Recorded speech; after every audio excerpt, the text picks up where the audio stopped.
Hello, good afternoon. Alas 3:30 na. Oh, alas 3:30 pa. Alas 4 na pala. 4:10 ang ating ng hapon. Alas 4 Gs ng hapon na pala. Ayan. Makakapag na naman tayo, makapag-video na naman tayo kasi wala mga busing natin ngayon. Lumabas sila. Umala ko, diba? Tayo na. Tayo na. Ayan. Labas tayo kasi andun yung mga alaga ko sa sala. Doon ako magbabantay. Magbabantay tayo sa kanila. Ayan. Maglalagay sana ako ng dadalhin ko na lang to. Ayan. May pailaw-ilaw tong ko. Ay, yung camera ko. Hello! Andun yung alaga ko. Ayan, nakahiga sila. Ay, ito ba? Ay, no, hindi pala. Lagay ko na lang to dito. Ay, sorry po. At ako ay mauupo dito. Dito lang ako magbabantay. Wala naman akong gagawin. Tapos na akong maglaba, maglinis. Mamaya na ako maglinis ulit. Ayan. Chika-chika. Naglalagay na naman tayo ng pampalambot ng ating kubal. Ng ating kalyo. Kalyo pala. Hindi na siguro to madala ang ang kalyo ko ng mga softener. Ang tawag doon? Mga pampalambot. Ang kapal talaga. Eh, ito yung kahapon na kinagat ng ng alaga ko. Hindi na siyang klaro. Kinagat niya. Scratch lang naman ito. Apat ang scratch na niya, nangipin niya. May patulog-tulog pa siya Hindi sila sinama ngayon kasi parang manonood ata sila ng fireworks. May fireworks daw mamaya. Sabi ng amo kong babae, hindi daw ako gagala kasi daw, maraming tao. Sila lang. Sabi ko sa sarili ko, kayo na magala, wala naman akong pera panggala. Wala akong panggala, buti na lang talaga hindi ako pinalabas ngayon. Wala din kasi akong wala akong day off na Saturday at saka Sunday. Lang siya, International Day yung yung day off. So ayan. Tayo ay naligo muna. Naligo na ako kaninang umaga kaso mainit. Siya. Pinagpawisan ako, naglinis ako ng kwarto nila. Ayan. Tinanggal ko yung mga sa ilalim ng kama. Ayan ang ating kamay. Ayan, chika-chika. Nakikita ko yung mga kasabayan ko sa kasabayan ko sa pagpunta dito. Ang saya nila. 2 days ang nila ngayon. Ang off. Sabi ko, ang saya naman. Ako kahit isa wala talagang binigay na Akala ko nga bukas ako papalabas, hindi pala. Sinabihan ba naman ako na may luto bukas? May luto daw ako bukas. Kasi holiday pa din bukas nila. Sa Martes na sila may pasok. So, ayan, gagala pa rin sila. No, hindi pala sila gagala bukas. Dito sila kakain bukas ng gabi. So, ako lang din mag-isa mamaya. Kaninang, tanghalian, nag-order ulit sila para, sabay naman kami kumain ng, tanghalian. Tapos kinagabihan. Ganyan talaga siya pag kung hindi breakfast sila mag-order, tanghalian. Basta may magkasama lang kami sa kain. Yun, okay na yung nandito tayo sa bahay kahit bored. Naboboard ako, wala na akong ginagawa. Nakaka-board. Tapos yung iba naman aalis sa amo nila kasi sila. Anong tawag doon? Not happy din sila sa kanilang sa kanilang mga amo. Ayan. Itaas kaya natin.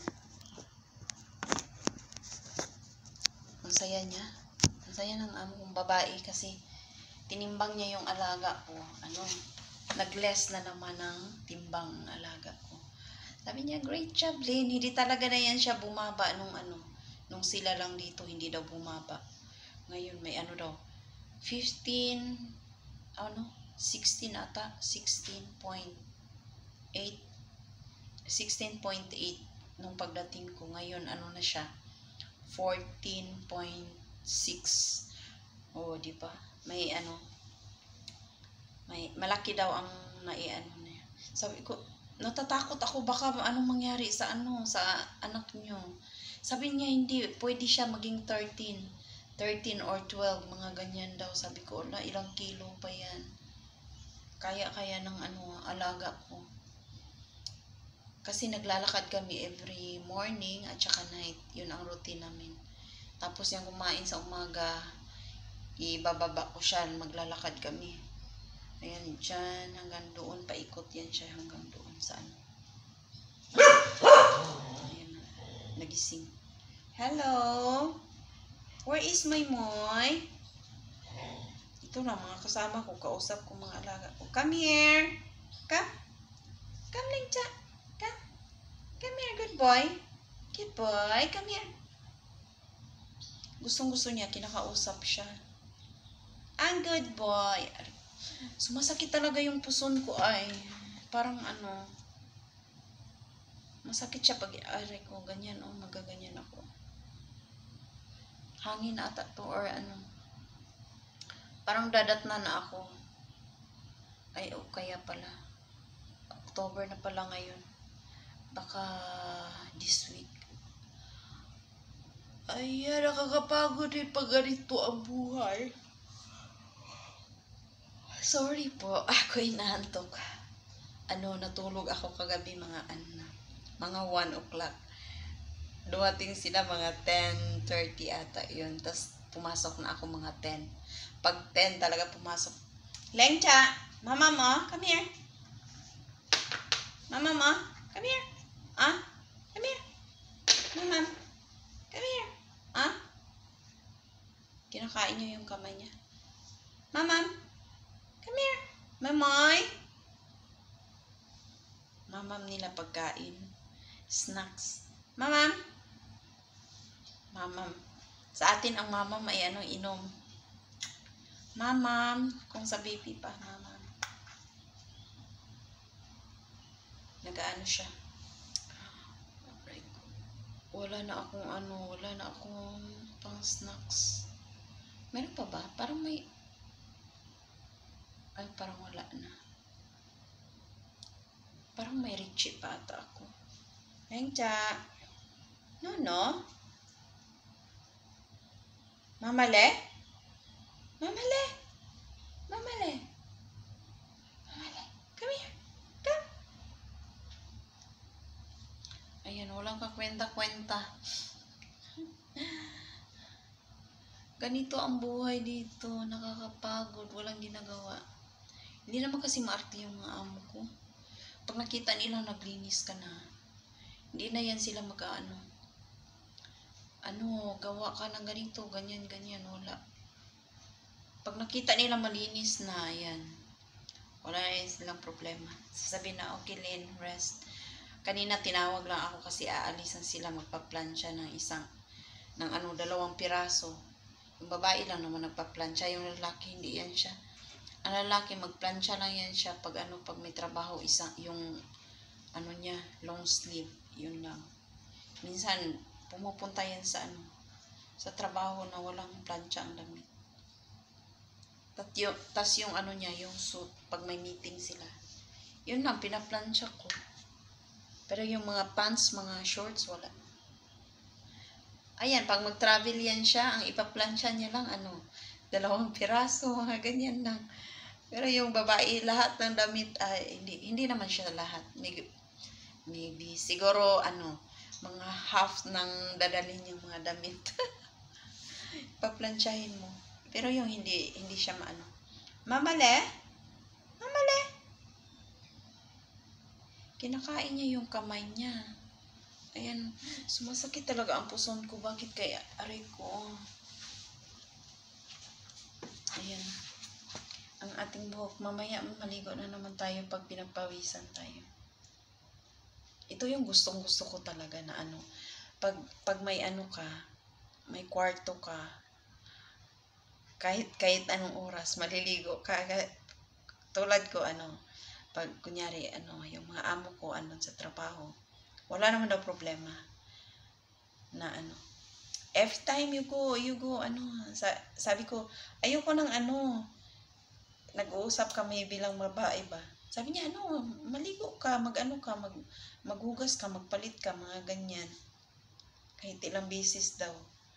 Sabi ko, wala problema. Kahit maliit ang kwarto, basta may CR. Yun ang CR talaga ang ko. Gusto ko. Gusto ko may sarili akong bathroom ba kasi mahirap kasi pag iisa lang yung nyo, yung anong tawag doon, yung bathroom nyo. Tas ako kasi pag may na ako, nai-impact na ako, kailangan talaga pasok agad. Ayan. Kailangan talaga hindi mo pag-antayin ng ilang minuto, mga ganyan-ganyan. Kailangan talaga as in, diretso ka talaga. Paano na lang pag kunyari, siguro mga 1 year na lang kami dito sa hanggang September ata, next year sa September, lilipat na kami or September or August, mga August, alis na kami dito. Then, ewan ko lang kung Kasi, pero sila naman kasi, mas prefer nila talaga na may kwarto. Ako may sarili akong kwarto. Na nga sila nung nakita nila sa news, sa TV ba na yung ibang katulong dito sa sa Hong Kong, walang mga kwarto. Kung may kwarto man, andun sa ibabaw ng mga tawag doon, mga appliances, mga ganyan ba. Tas maliit, minsan nasa ilalim pa ng hagdan. Yung talagang hihiga ka lang talaga sa sa part na higaan lang talaga, o hindi ka hindi ka makakagalaw. Kailangan pagpasok mo doon, higa ka. Dito kasi maganda, malaki ang nila, ang bahay nila dito. May sila, 3 kwarto dito sa loob, tas may isang opisina, 4. Tas dito sa akin isa, tas may kami, may isang anong tawag doon, stock room. Malaki ang stock room. Pero ang stock room namin is siya, maingay kasi andun ang machine ng aircon nila, maingay. Tas marami nakatambak ng mga gamit na nila. Ayun, ito yung maganda. Buti na lang dito ako napunta, hindi ako pumili ng hindi ako namili kasi nilagay nila doon sa ko noon, nung pag-apply ko sa kontrata. May daw ako, dalawang baby, tas 2 aso daw yung alaga ko. Tas sabi ko, no problem for me kasi gusto ko naman, kaya naman ako pumunta dito kasi gusto ko na magtrabaho, ganyan. Gusto ko ng trabaho. Hindi ako namimili ng trabaho kahit basta may sahod lang tayo, tas pinapakain tayo, walang problema yan. Naman siya, okay naman. Wala namang problema para sa akin. Yun lang talaga yung sa day off natin yun. Tas yung passport ko na kinuha nila. Okay lang yun. Okay lang naman. Minsan din naiinis ako kasi hindi ako makagala, mga ganyan. Yung sa isang buwan ko, isang beses lang ako maglabas. Minsan, 2, mga ganyan. Tapos sinabi pa nila sa akin noon, linggo daw yung labas ko. Nung nakita, magkasama kami na pumunta doon sa city. Nakita niya na puro mga Pinay ba. Ayaw niya ako makihalubilo. Ayaw niyang may ako, mga kaibigan na sasamahan ko ba. Kasi daw, baka anong tawag doon? Baka mainganyo daw akong mangutang ng pera. Tapos, alam niya talaga. Sabi ko, pag may utangan ako dito, utang talaga ako. Kasi gusto kong di bali nang maubos yung yung pera mo. At least may nakita ka na project mo. Ito kasi, pag ito, yung sahod mo, padala mo lahat, wala ka talaga makikita. Wala kang ano ba, remembrance. Gusto ko, yung ano ba, kada sahod mo may makikita ka, may project ka, mga ganyan. Or kahit sa isang kontrata mo, may nagawa ka. Wala. Ayun, ito lang, mahirap lang talaga no, pag ganito. Nag-umpisa ako na ano, nag-umpisa ako sa simula. Ano ba yan? Ayan.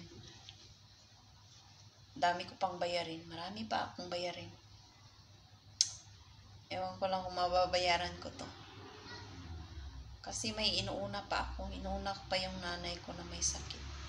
May maintenance siya. Tas, ayun. Yun nga, magastos din.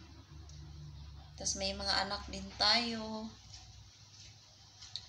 Kaya nga ngayon hindi ako lumalabas masyado kasi ano, yung allowance ko para lang sa mga ano ko, sa mga anak. Minsan kasi wala na talaga akong maibigay. Wala nang allowance talaga mga anak ko. Doon na talaga siya napunta sa mga ano ko, bayarin. Yung mga bayarin ko, tas basta ang dami. Yung sa mga anak ko talaga, hindi talaga sila nakatikim. Ilang months na ako. Nakatikim din naman, pero ano lang, yung allowance ba na sa kanila talaga, wala. Yung ipapadala ko lang sa ano ko, sa mama ko. Yun lang, mga pagkain, baon nila, mga ganyan. Pero ganyan talaga, tiis-tiis lang muna tayo. Minsan, matatapos din ang ating mga ano, mga problema. Kaya labarn ko niyan. Yan, para pumayat na nga ako. Nagsilabasan ng ating mga buto-buto. Stress din naman pala ako. Na-stress ako sa ano ko. Na-stress ako. Stress pa rin naman. Pero okay lang yan. At least may inaantay tayong sahod every month, diba? Kaysa naman doon tayo sa Pinas na wala din tayong ginagawa. Wala din akong magagawa doon. Wala tayong pang ano, pang araw-araw. Ayan. Hindi naman pwedeng mag-ano na lang ako. Anong gagawin ko doon sa ano, sa Pinas? Buti sana kung may ano tayo, may anong tawag doon, negosyo. O pwede na yun. Wala talaga tayong mga ano dyan sa negosyo. Wala talaga ako sa mga negosyo. Ewan ko lang. Wala akong guts. Anong tawag doon? Wala sa linya ko ang negosyo. Ayan. Thank you so much guys. Naka 18 na tayo o 18 minutes na tayo ng chikahan. Ito ang aking buhay ngayon. Parang ano. Parang maluluka din tayo minsan, no? Pag mag-isa lang tayo. Ayan. Yung buhok ko pala ay mataas na, oh. 1 year na pala ito mahigit. Ayan. Yung buhok ko noon ay hanggang dito lang yun, oh. Hanggang dito yung buhok ko. Ngayon, andito na siya. Mas mataas pa to pag straight ang buhok ko, kaso kulot siya. Ang buhok ko ay natural. Natural! Ayan. Thank you so much for watching, guys. Don't forget to like and subscribe to my channel. At comment down below na rin para ma-shoutout ko kayo and sa mga ano nyo gusto nyo pang gagawing videos ko. Ayan. Thank you so much. Bye!